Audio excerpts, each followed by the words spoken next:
Welcome everyone to the second time of our day 4 of our Raising Our Children's Kids virtual mini-series. I apologize for the audio issues that happened in the last recording, so we're just going to do that again. So we will start with the same process that we did last time, where we do a brief get to know each other, and then we'll come back to the recorded version. So when we think about the emotions and explosions that our kiddos sometimes experience, it's helpful to start with the concept that kids really deal with a lot of the same feelings and emotions that we as adults do.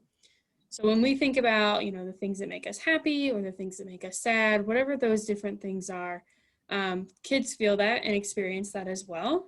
And kids experience super complex feelings too. Sometimes they can't even identify.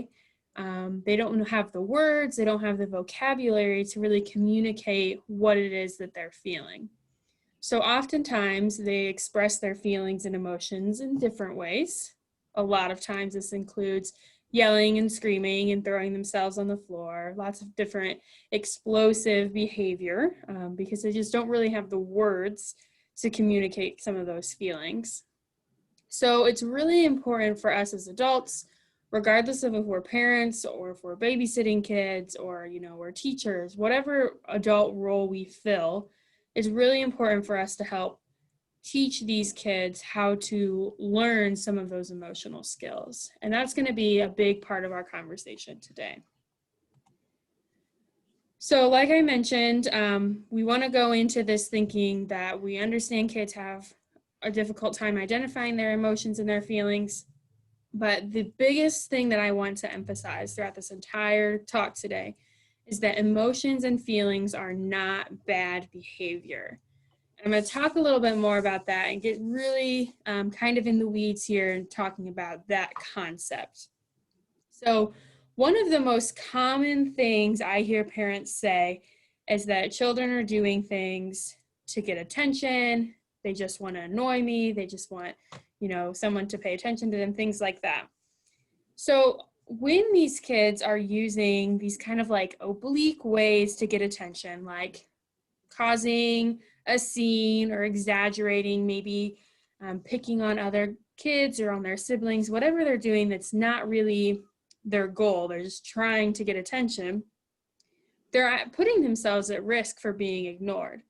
Very often we know that we're just going to ignore them if they're, behaving poorly. We talked about that in one of the other sessions.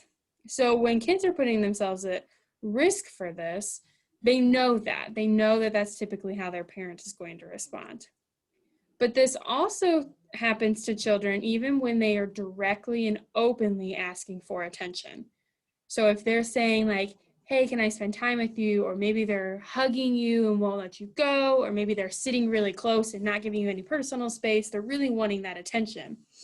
And so sometimes we dismiss that behavior as well. Like, oh, this is so annoying. Like, stop hanging on me. Like, give me some personal space. So they can't get attention by doing the misbehaviors, and they can't get attention by doing the things that they think are directly asking for attention. So that can get a little confusing in their brains.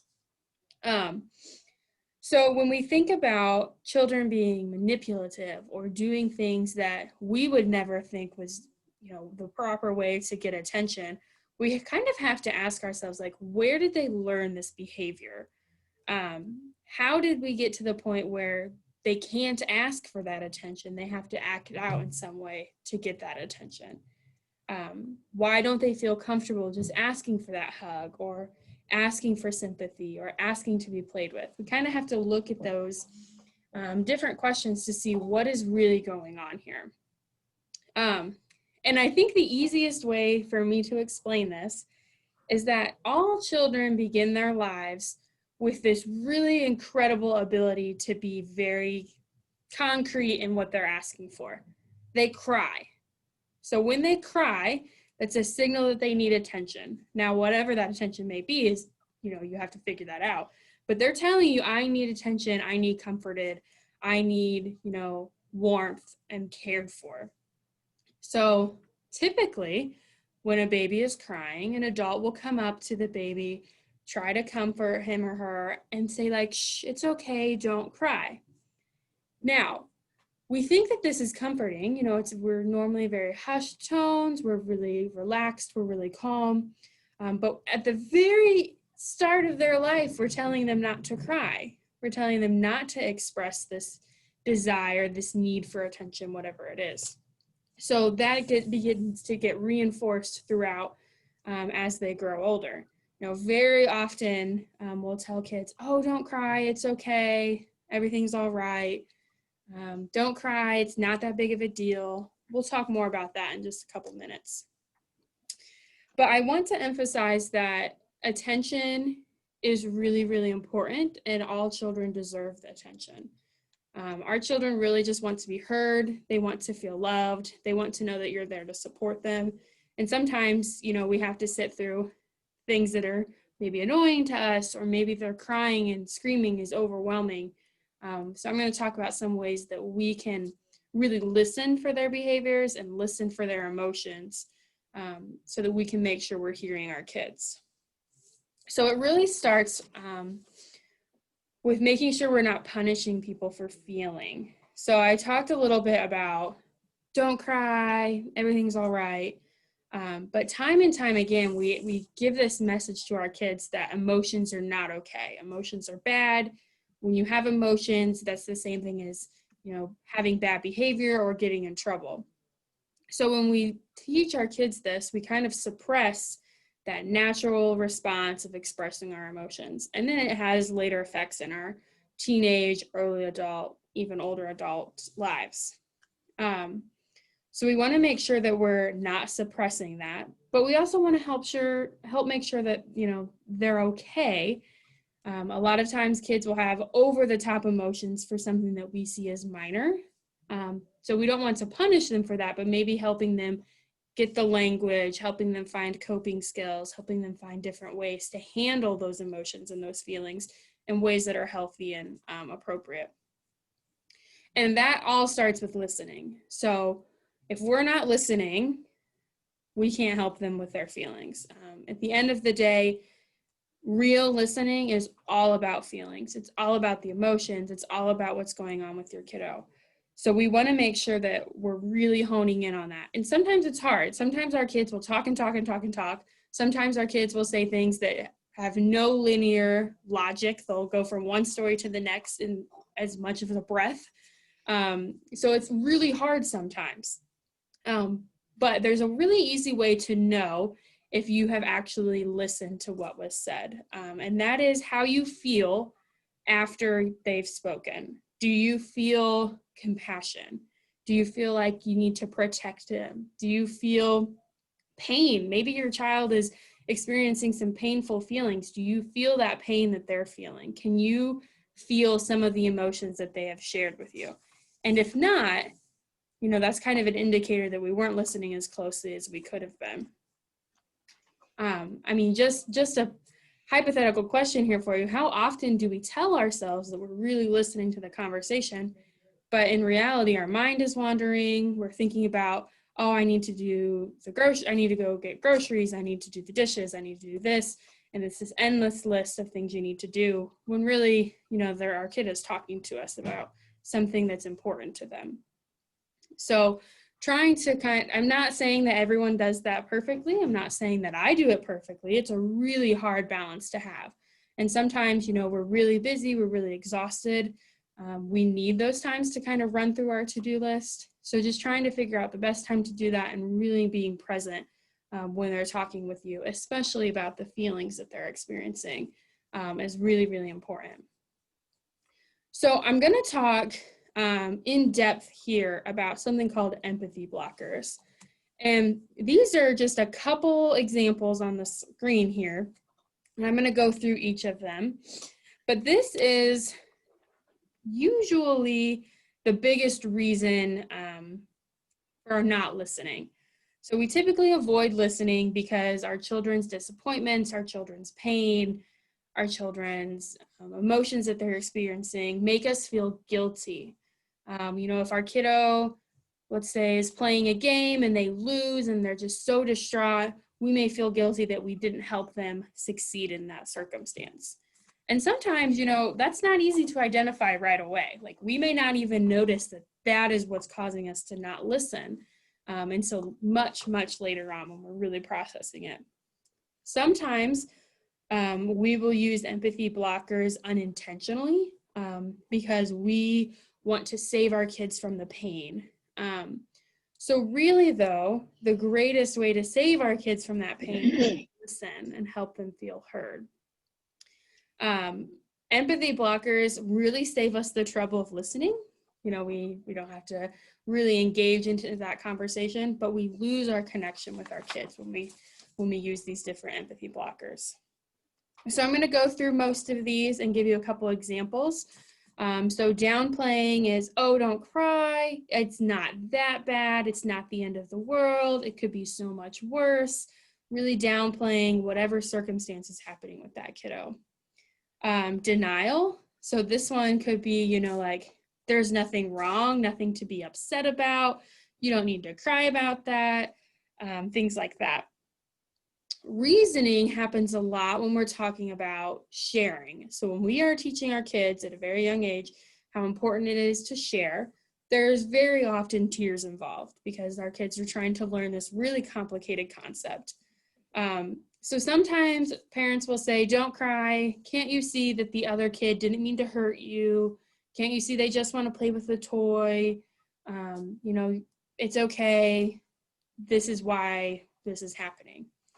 Now, I'm not saying that sharing is bad. I'm not saying that kids don't need to learn that concept, but there are ways that we can express to them that sharing is good while still respecting their feelings.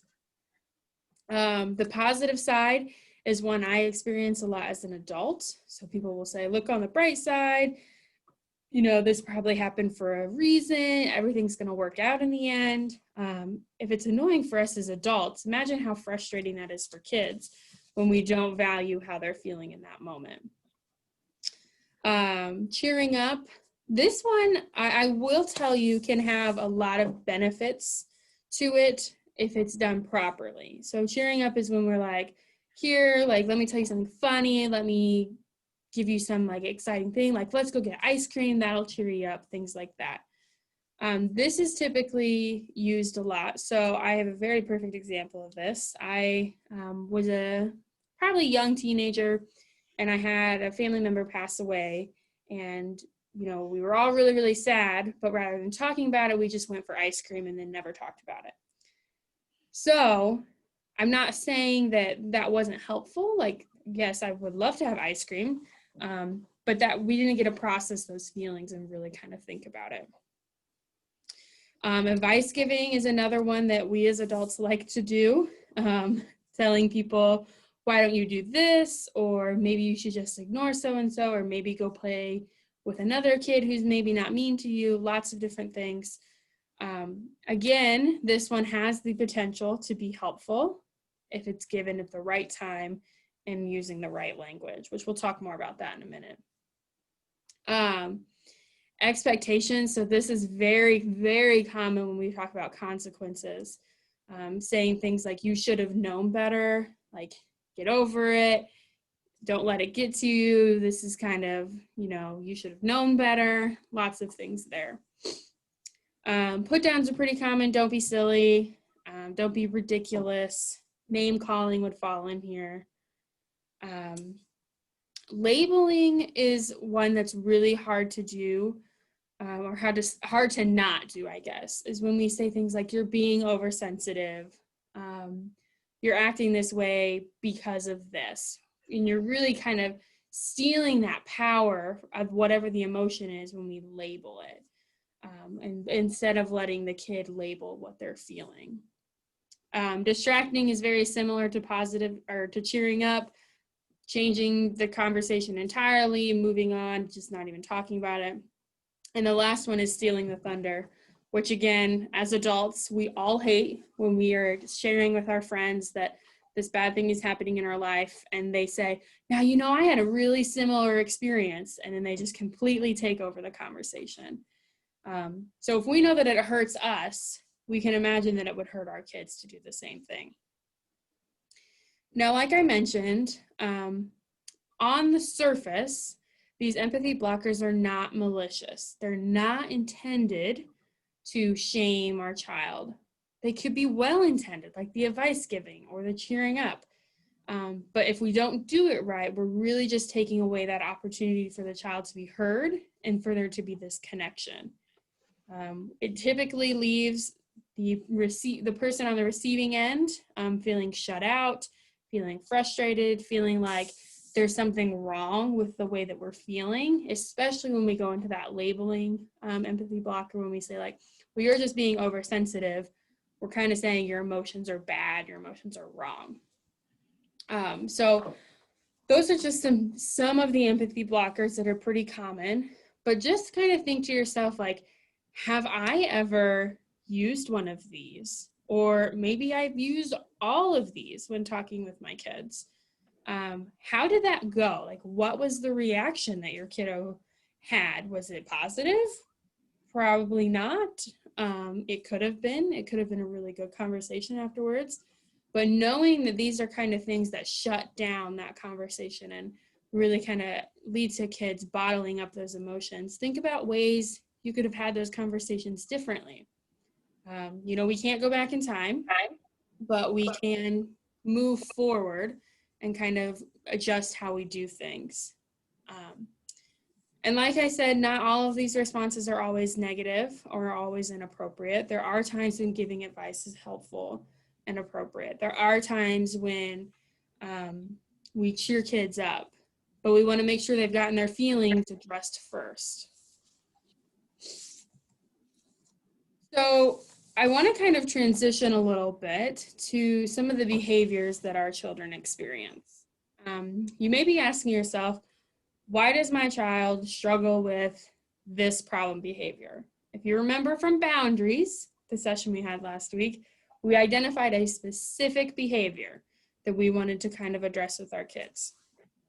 Now, there are exceptions to what I'm going to say. There are children who have mental health conditions that kind of contribute to having problem behaviors. Trauma has a lot of impact on problem behaviors, a lot of different things going on. But from a general overall standpoint, all of what I'm going to say applies to all kids. So children have to handle their emotions. Sometimes they don't even understand them. They're very complex. They may not have the vocabulary, like we mentioned, but it also requires all of these skills. Kids have to have impulse control before they can figure out how to handle their emotions appropriately. They have to have self-regulation. They have to have this ability to problem solve. It's really important for kids to have the skill of delayed gratification. Otherwise, they don't really understand rewards and consequences and things like that. All of these different skills are really required for kids to be able to handle their emotions. And they don't always have these skills. So it's really important that we model these behaviors. We talk to them about what's appropriate. We provide consequences that are appropriate to the situation, all of these things. So when we think about how we respond to problem behavior, I want to emphasize that problem behaviors can be learned. So if, for example, your teenager throws a fit, throwing things all over the room, they're tearing papers, they're, kicking and screaming and everything, and at the end of it, they get whatever it was that they were fighting for. They have just learned that this behavior will get them this outcome. The same thing goes for our little kids as well as adults, right? So like if I learn that I don't have to submit my reports on time, I'm probably not going to submit my reports on time because there's no consequence involved.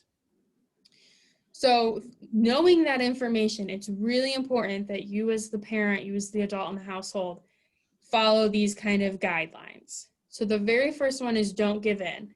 If you give a consequence, make sure that consequence happens. If someone is grounded for 5 days, they don't get ungrounded on day 3 because they're doing a good job, right? So we're teaching them that, oh, I don't really have to count on this 5-day grounding because it's not really going to happen. It's really, really, really important to remain calm. When you have someone in your face yelling at you, hitting you, kicking you, maybe even spitting because they're just so angry, it is so hard to stand there and be calm and not yell back and not raise your voice and not get agitated. But when we get angry back at our child, we're just escalating all of the hostility that's already there. And it makes us more likely that we're going to give in, because we'll probably end up giving a consequence that isn't realistic, because in that moment we're just so mad. And then later on we're going to say, oh, that was a silly consequence. I shouldn't have done that. Here, you can do whatever it was. You can stop doing whatever this consequence is. Another one is ignoring negative behavior and praising positive behavior.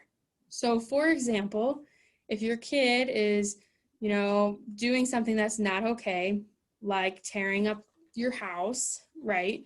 If it is not dangerous to themselves or to others or causing significant property damage, ignore it, right? So we talked about how kids want attention, and we talked about how problem behavior is a learned behavior. So if they have learned that if I throw this fit, if I'm tearing things up, if I'm yelling, I'm going to get the attention I want. But if we don't give them that attention, we're teaching them the opposite, that, if you act this way, I'm not going to give you the attention that you want. A really good example of this is when kids throw fits at grocery stores. I know some of the people watching right now have a little bit older kids, but the concept still applies, right? So, little Susie wants to get a toy at the store and you tell her no, and she's just unacceptable, throws a fit, screaming, lays on the floor, says, I'm not moving until I get my toy. Ignore it. If it is safe to do so, continue walking down the aisle and let her lay on the floor, because it's not going to hurt her, and she's not going to learn that that's inappropriate unless we teach it to her. The same thing applies for praising positive behavior.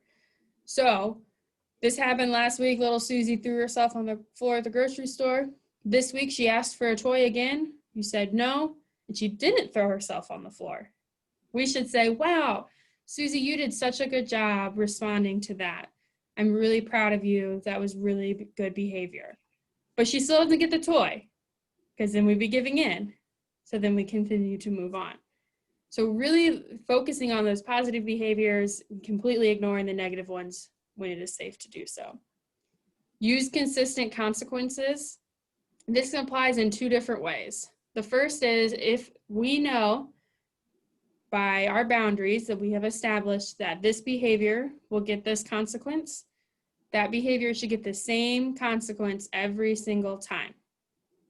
It also applies with when we give a consequence, we can't just give in because they, here's your consequence, you don't get your phone for a week. But then they clean the whole house and they go to the grocery store and help you make dinner, and they do all these extra chores to really be good. That doesn't mean their consequence goes away. And the last thing I kind of want to mention about responding to problem behavior is that it's really, really important to wait until after the meltdown is over before giving a consequence, before talking to them, before reasoning with them. I don't know if anyone's ever tried to reason with you when you're upset, but it's kind of hard to do, right? We've got all this adrenaline. We're getting ready to fight or flight mode. We're mad. Maybe our face gets red and our fingers get cold. Lots of different physical reactions. And the front part of our brain just shuts down. We're not in the process, not able to process with you what's going on. So the same thing is for kids, especially anyone under the age of 25, because their frontal lobe isn't even fully developed yet. So if we try to reason with them while they're frustrated, while they're angry, while they're screaming at us, it's not going to get us anywhere, and it's only going to frustrate us even more. So have a conversation with them after they've calmed down. Yes, apply whatever the consequences for that behavior, but also try to figure out what was really going on there. Were you looking for attention? Try to identify some of those feelings that were happening behind the scenes. Try to kind of get to the root of that situation. So, like I mentioned earlier, we want to be really specific about targeting behaviors.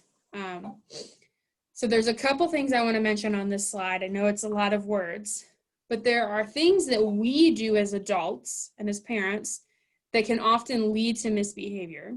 And there are things that we do as adults and parents that can lead to healthy and appropriate behavior. So I want to kind of highlight those. The first one is when we assume expectations are understood. That can almost always lead to misbehavior. Because how do we know that they actually understand what the expectations are? We talked in our boundaries class about having it written out. If this is the behavior, this is the consequence, and having it posted somewhere for them to see so that there are no assumptions, no misunderstandings, anything like that. When we call out from a distance, so we may not be yelling, we may not be angry, but if our kids are upstairs and it's dinner time and we yell up the stairs like, hey, it's time for dinner, our voice is louder and it can evoke this sense that we're being yelled at, even though that's not the intention. And so when kids get yelled at, they get a little on edge, again, that adrenaline starts to build up. So it can lead to having those quick, instant reactions to emotions as well. That's very similar to the transitioning without a warning. So let's tie all three of these together. We assume that our kids know dinner is at 5 o'clock. Unless we have had a conversation with them and we've told them dinner is at 5 o'clock. They may not remember, they may not understand, they may forget. Then we yell at them from downstairs that it's time for dinner.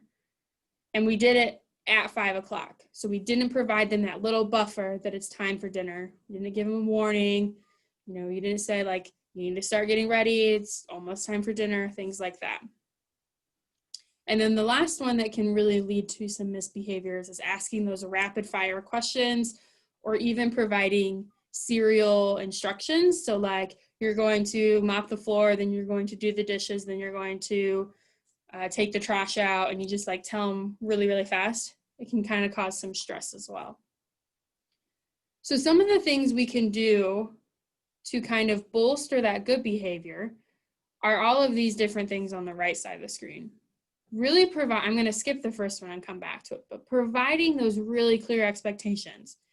If you're having a child that's having difficulty knowing that dinner is at 5 o'clock, maybe saying like, hey, welcome home from school. I hope you had a good day. Dinner's at 5 o'clock.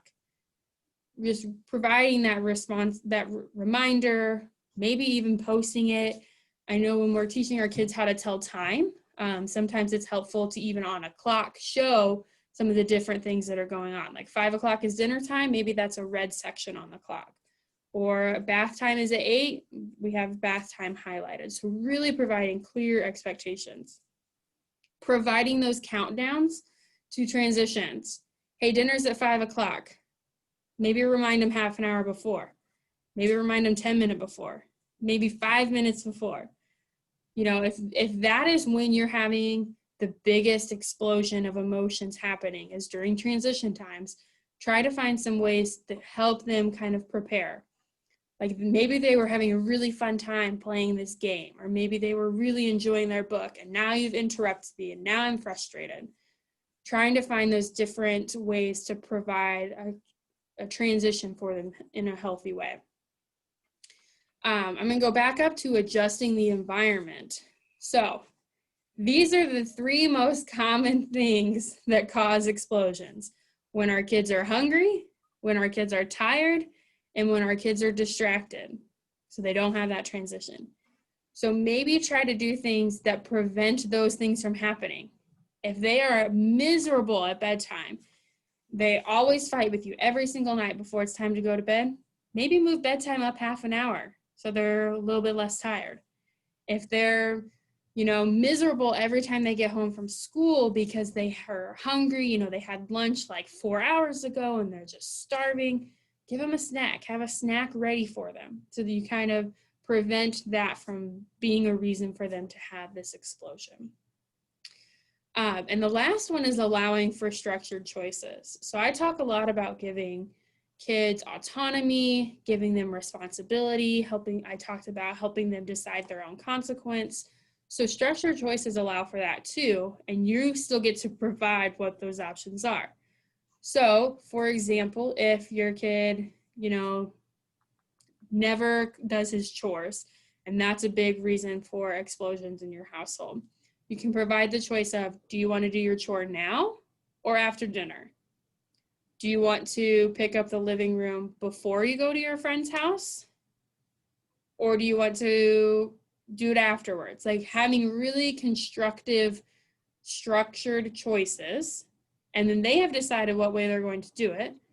And of course, if they don't do it, there's the part for consequences afterwards. But giving them that opportunity helps them understand responsibility, helps them feel that autonomy for themselves, and may help with some of that problem behavior. So in addition to providing our work, how we respond to our problem behaviors of our kids, and maybe working in the environment to kind of prevent those behaviors, there's still going to be times when our kids have explosions. There's still going to be times when our kids have behaviors that are inappropriate that need consequences. We want to try to do this, provide effective consequences that are most beneficial and actually going to work for whatever age group that we're looking at.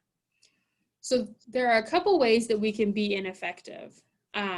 The first is giving negative attention. So for example, we say our consequences, you're going to go to your room. And then they keep yelling at us and we keep engaging in it. We're giving them attention, which is really probably what they want. And so that's not getting us a consequence anywhere. Same thing with, like we talked about, ignoring negative behavior. It's the same concept. Another really ineffective way for consequences is delayed consequences. So depending on the age of your child, the younger, the more ineffective this is. But if we have a problem behavior and we don't address it immediately, our kids are going to move on to the next thing and they're not going to understand why now the next day they have a consequence. Now, I talked about making sure we waited until everyone was calm. I still think you should do that, but don't delay too much after that to provide the consequence. Disproportionate consequences. Let's say the kid went to bed an hour later than they were supposed to, and so now their consequences, they have to do all of the chores in the whole house for a whole week, like a really massive consequence for something relatively minor. That's not effective. That just makes our kids feel like, oh, you're out to get me. Like it doesn't matter what I do. I'm going to get in trouble for it anyway.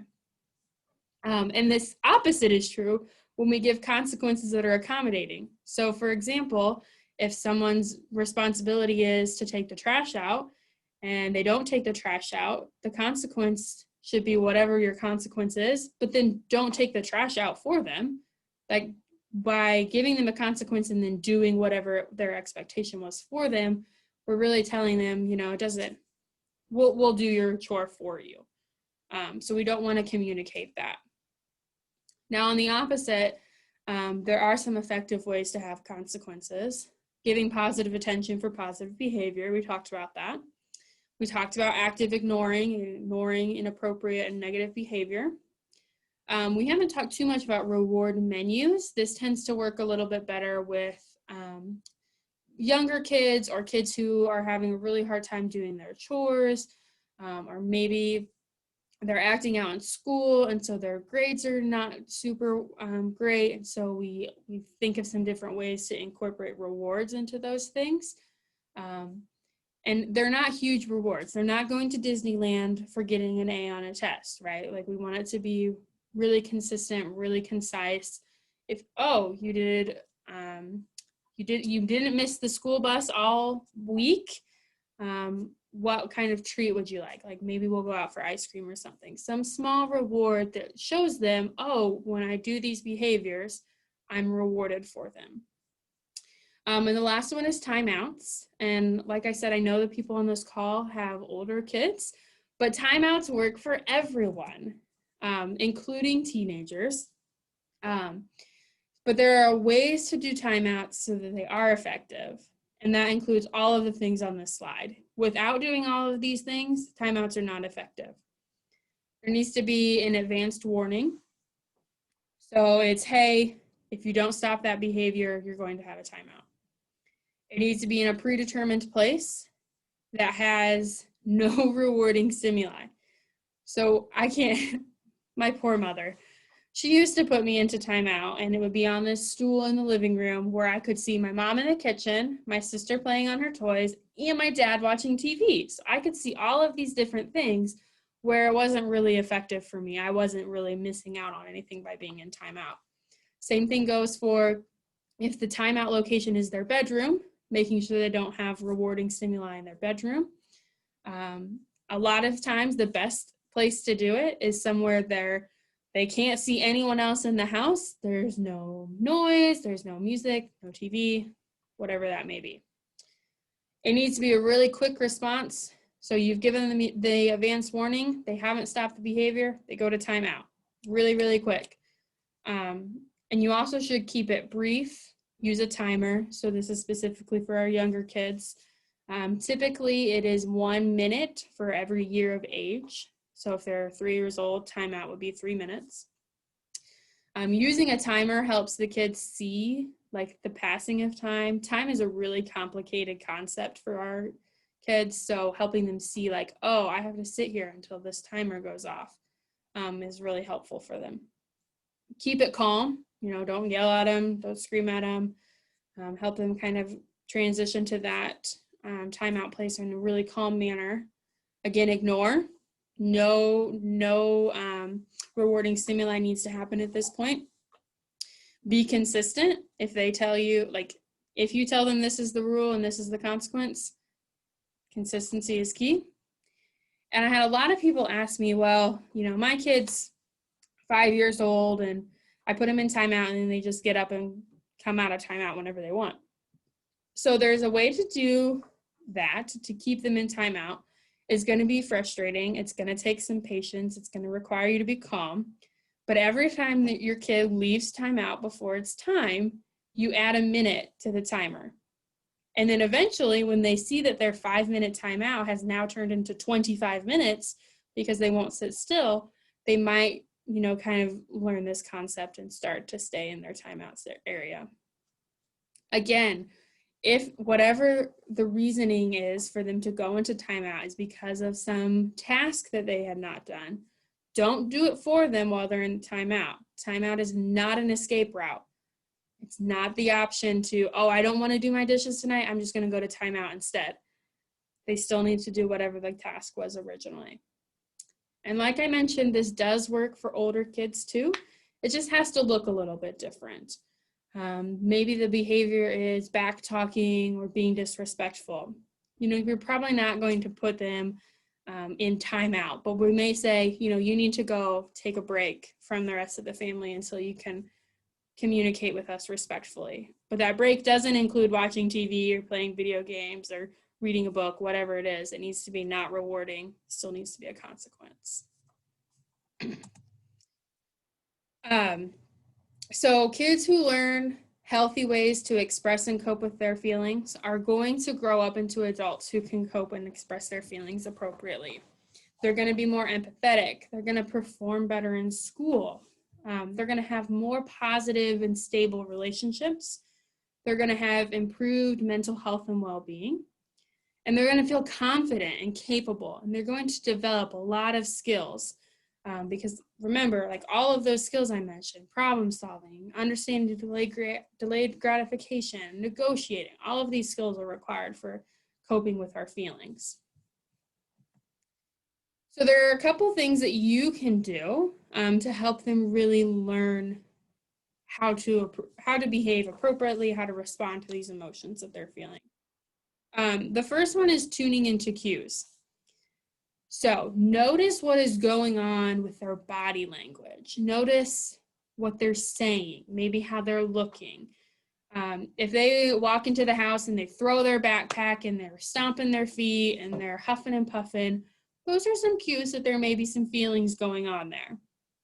And really remember that behind every single behavior, there is at least one feeling, sometimes more, but our feelings are not bad behavior.